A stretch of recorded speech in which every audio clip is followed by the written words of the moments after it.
એ સ્ત્રીને બાજુમાં બેસાડીને દેખાડજો. એ ફિલ્મની અંદર એક ડાયલોગ છે.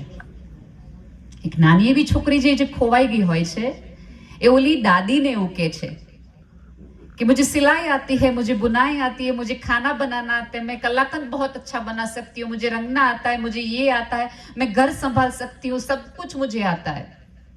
ત્યારે ઓલી દાદી ચા હલાવતી હોય છે અને પછી ધડ દઈને ચમચો આમ મૂકીને એવું કહે છે કે તુમે ઘર જાના આતા હે. એ વખતે એ વેધક પ્રશ્નો એ છે કે તમને બધું આવડે છે, પણ તમને તમારા સુધી પહોંચતા આવડે છે, તમને ઓળખતા આવડે છે.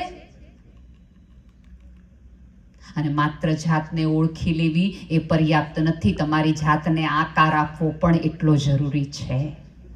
શરીરના આકાર ઉપર જેટલી મથામણ કરો છો, ચરબી ન વધી જાય એની માટે જેટલા ફૂડની તૈયારી કરો છો, એટલો તે વૈચારિક કચરો તમારા મગજમાં ન જાય એનું પણ ધ્યાન રાખો. એટલું સમજી જાઓ. એવી જ પરમ અસ્તિત્વને પ્રાર્થના. આ ભાઈઓએ જે મહેનત કરી છે, આ બહેનોએ જે સંઘર્ષ કર્યો છે, એ સમજી શકો અને તમને તમારા હોવાનું ગર્વ અમે શું આપીએ તમે ખુદ તમારી નજરમાં લાવી શકો, એટલા તમારી દ્રષ્ટિ વિકસે એવી જ માચરના ચરણોમાં પ્રાર્થના. ધન્યવાદ. ખૂબ સરસ.